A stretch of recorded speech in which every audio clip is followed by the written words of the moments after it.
You, John Fitzgerald Kennedy, do solemnly swear. I, John Fitzgerald Kennedy, do solemnly swear. That you will faithfully execute the office of President of the United States. That I will faithfully execute the office of President of the United States. And will, to the best of your ability. And will, to the best of my ability. Preserve, protect, and defend the Constitution of the United States. Preserve, protect, and defend the Constitution of the United States. So help you God. So help me God.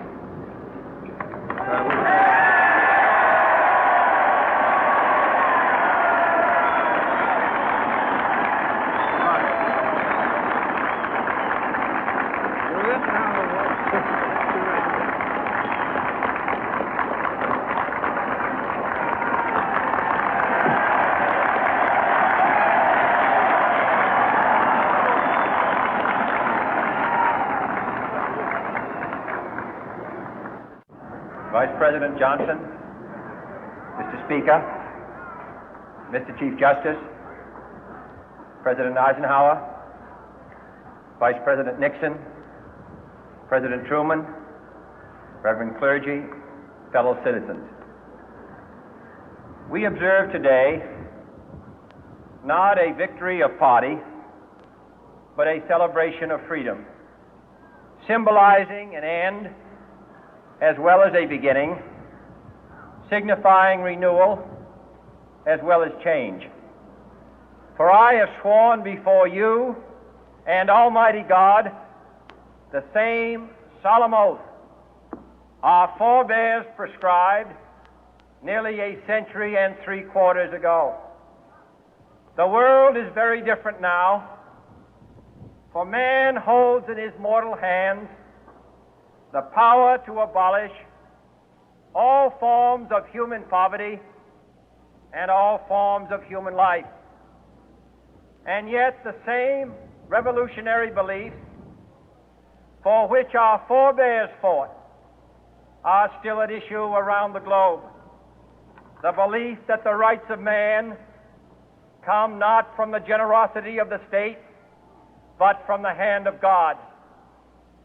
We dare not forget today that we are the heirs of that first revolution. Let the word go forth from this time and place to friend and foe alike that the torch has been passed to a new generation of Americans born in this century, tempered by war, disciplined by a hard and bitter peace, proud of our ancient heritage, and unwilling to witness or permit the slow undoing of those human rights to which this nation has always been committed and to which we are committed today at home and around the world.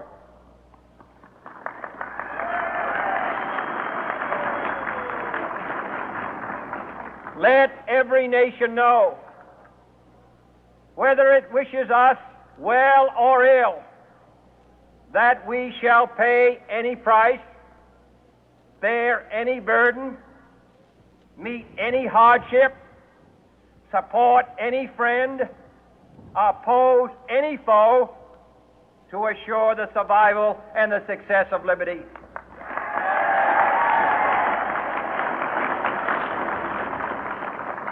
This much we pledge and more. To those old allies whose cultural and spiritual origins we share, we pledge the loyalty of faithful friends.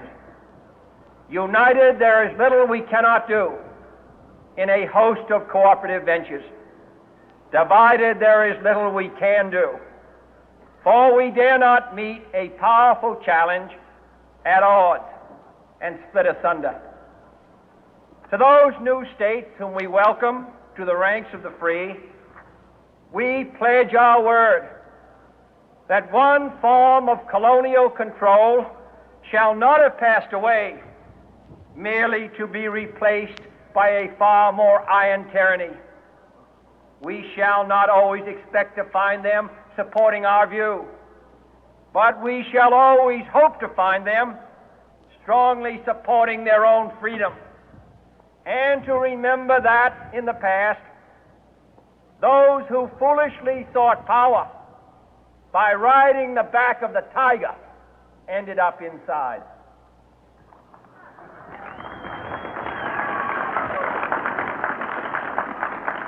To those people in the huts and villages of half the globe struggling to break the bonds of mass misery, we pledge our best efforts to help them help themselves for whatever period is required, not because the communists may be doing it, not because we seek their votes, but because it is right.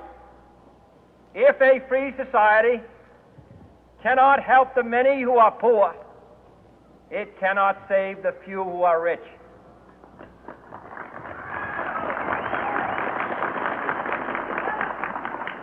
To our sister republics south of our border, we offer a special pledge to convert our good words into good deeds, in a new alliance for progress, to assist free men and free governments in casting off the chains of poverty.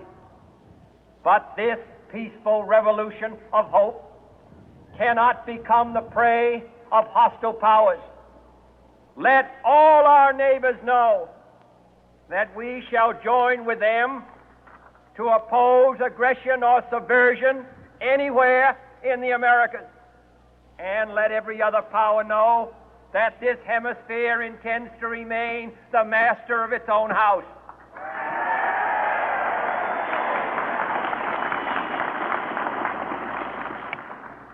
To that World Assembly of Sovereign States, the United Nations, our last best hope, in an age where the instruments of war have far outpaced the instruments of peace, we renew our pledge of support to prevent it from becoming merely a forum for invective, to strengthen its shield of the new and the weak, and to enlarge the area in which its writ may run.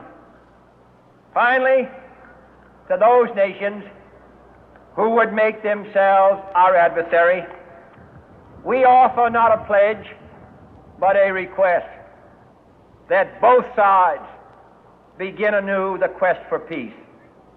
Before the dark powers of destruction, unleashed by science, engulf all humanity in planned or accidental self-destruction, we dare not tempt them with weakness, for only when our arms are sufficient beyond doubt can we be certain beyond doubt that they will never be employed. But neither can two great and powerful groups of nations take comfort from our present course, both sides overburdened by the cost of modern weapons, both rightly alarmed by the steady spread of the deadly atom, yet both racing to alter that uncertain balance of terror that stays the hand of mankind's final war. So let us begin anew, remembering on both sides that civility is not a sign of weakness, and sincerity is always subject to proof. Let us never negotiate out of fear, but let us never fear to negotiate.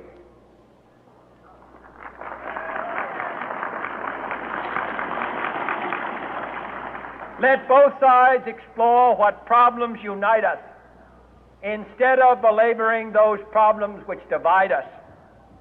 Let both sides, for the first time, formulate serious and precise proposals for the inspection and control of arms, and bring the absolute power to destroy other nations under the absolute control of all nations.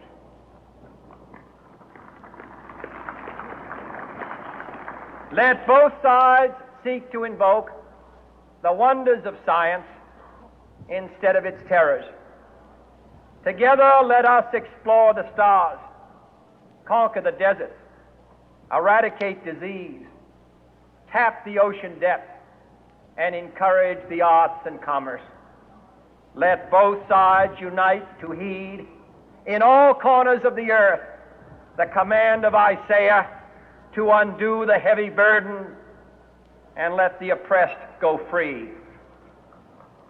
And if a beachhead of cooperation may push back the jungle of suspicion, let both sides join in creating a new endeavor, not a new balance of power, but a new world of law, where the strong are just and the weak secure and the peace preserved.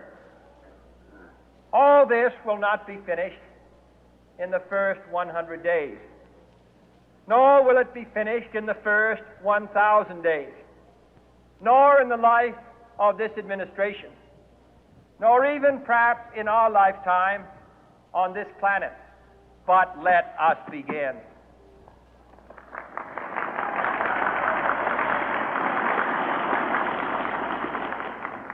In your hands, my fellow citizens, more than mine, will rest the final success or failure of our course. Since this country was founded, each generation of Americans has been summoned to give testimony to its national loyalty. The graves of young Americans who answered the call to service surround the globe. Now the trumpet summons us again, not as a call to bear arms, though arms we need, not as a call to battle, though in battle we are, but a call to bear the burden of a long twilight struggle, year in and year out, rejoicing in hope, patient in tribulation, a struggle against the common enemies of man, tyranny, poverty, disease, and war itself. Can we forge against these enemies a grand